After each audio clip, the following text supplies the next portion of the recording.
Jangan lupa untuk subscribe YouTube Berazam.com dan pastikan untuk menyalakan. Kenapa Pak Prabowo bicara perang Ukraina? Kenapa Pak Prabowo bicara perang Rusia? Sesungguhnya dia sedang tampil untuk membela kaum petani.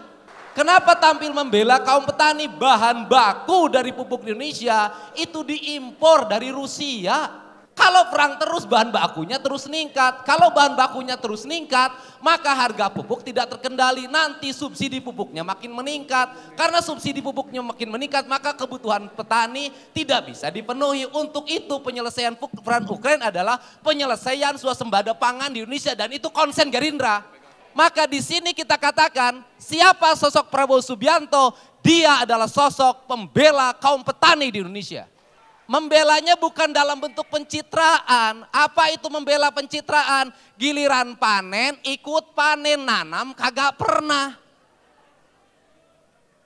Ini kebiasaan pejabat di kita. Kalau petani lagi panen, semua ribut ingin panen, langsung wawancara. Produksi beras 6 ton per hektar. Begini prosesnya. Padahal datang ke panen hungkul.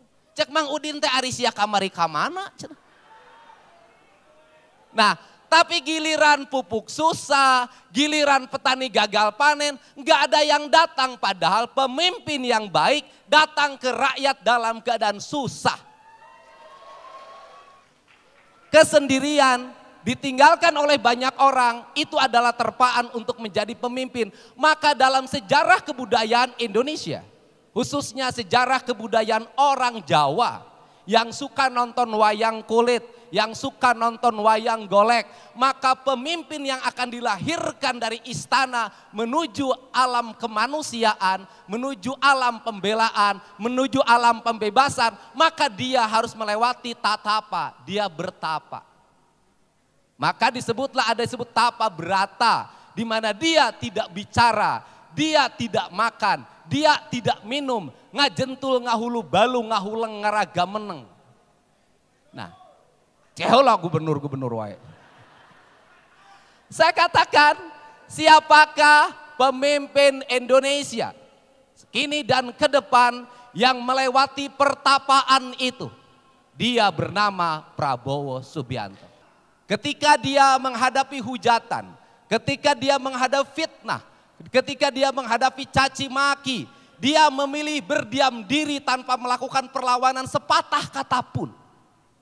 Dia memilih pergi mengembara ke sebuah tempat dan kemudian dia kembali. Dan ketika dia kembali, dia tidak masuk dalam hingar-bingar perkotaan. Dia tidak tinggal di gedung mewah. Dia membangun perkampungan yang bernama Hambalang. Disitulah dia mengembangkan peternakan. Disitulah dia mengembangkan perikanan. Disitulah dia mengembangkan pertanian. Disitulah dia menyapa seluruh warga di desa Hambalang untuk diberi susu dalam setiap waktu. Dibebas dalam setiap masa. Maka dia tampil tanpa bicara dan tanpa berkata-kata. Itulah keikhlasan yang sebenarnya.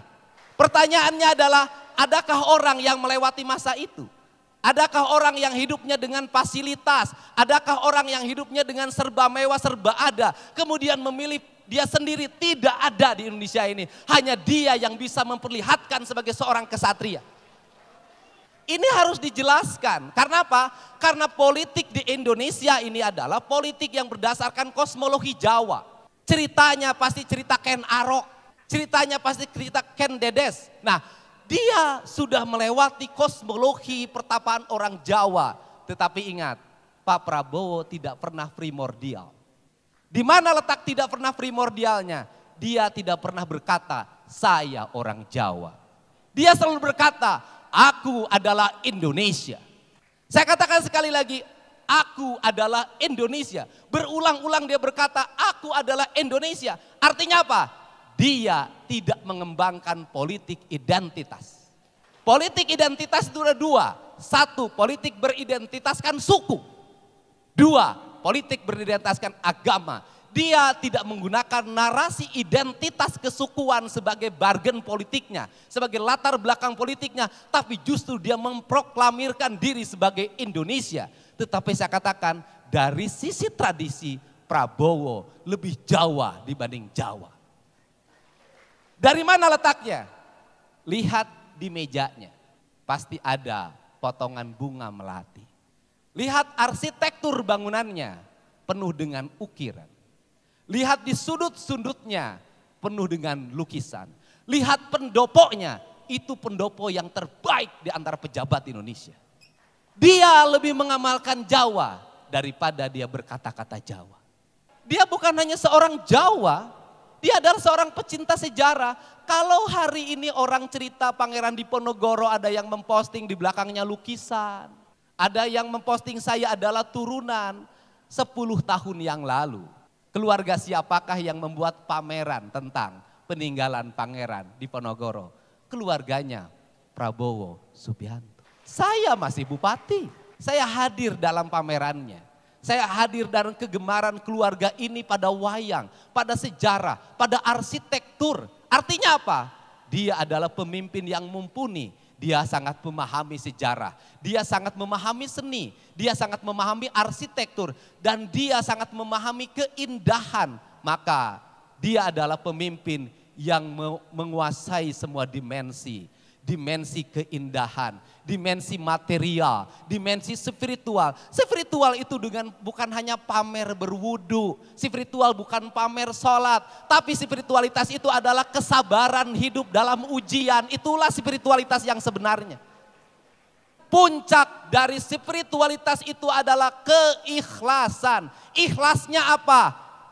Ikhlas memberi tanpa pernah meminta uang kembali. Orang kaya di Indonesia banyak, tapi orang kaya yang dermawan susah. Yang lain kan posting tuh dipamerin sapinya. Saya itu kan diajak tuh sholat Idul Adha di Bandung Barat, di lapangan. Kemudian protokol nanya itu, ada penyerahan hewan kurban tidak? Tidak ada. Sholat balik deui, dahar jeung asin. Setelah itu apa artinya? Oh, dia tidak suka pamer memberi. Dia tidak suka pamer menyumbang. Kenapa? Karena yang disumbangannya terlalu banyak. Mau pamer di Jawa Timur sekian ratus, di Jawa Tengah sekian ratus, di DKI sekian ratus, di Jawa Barat sekian ratus, di NTT sekian ratus, mungkin ratusan Pak Prabowo kurban, tapi tidak ada satupun yang dia posting. Pertanyaannya adalah rakyat kita mau nyari pemimpin yang apa lagi? Sudah seorang kesatria, punya intelektual yang mapan, punya pengalaman spiritualitas yang tinggi, punya keikhlasan yang tinggi, menyayangi rakyat sepenuh hati. Problemnya cuma satu saja, Pak Prabowo nggak bisa pura-pura susah. Iya kan? Kalau Deddy Mulyadi prihatin wajar. Kuru, letik, duda deh. Wajar kan? Asalnya dari kampung. Memang Pak Prabowo ini tampangnya tidak ada tampang memelas, gagah, kasep. Lempangnya hebat, mobilnya halus, ya orang kaya. Memang kalau mau dibuat muka dibelas kasihan, susah dia. Membangun narasi diri terzolimi tidak bisa karena memang wajahnya wajah asik, wajah kaya, itu saja. Tetapi kan lebih baik kita pilih pemimpin yang kaya ikhlas, hidupnya penuh penderitaan daripada orang menderita. Ingat loh, saya katakan orang yang sejarah hidupnya menderita dan menganggap dirinya menderita, kalau memimpin biasanya serakah. Tapi orang yang narasi hidupnya menderita dan dirinya tidak menganggap menderita dan selalu mengajak orang bahagia, ketika memimpin akan membahagiakan rakyatnya. Untuk itu kita mengucapkan terima kasih. Menjadi keluarga besar Gerindra, saya termasuk pendatang baru di Gerindra, tapi kalau jadi pendukung Prabowo sudah dari dulu. Ibu Endang tahu. Nah, kita berterima kasih kenapa? Karena kita diberi kesempatan oleh Allah untuk bersama-sama di samping Pak Prabowo menyelamatkan masyarakat, meningkatkan kesejahteraan bangsa ini. Dan yang terakhir yang diserang nih, Pak Prabowo kan menawarkan konsep tentang makan gratis bagi siswa di Indonesia. Minum susu gratis, ribut. Saya katakan orang yang meributkan rakyat anak Indonesia usia SD makan gratis setiap hari dengan jaminan susu, telur, dan daging, itu orang itu takut kehabisan proyek. Loh, itu mungkin? Mungkin. Kenapa? Saya ketika jadi bupati membuat program itu dan berjalan efektif dan bisa.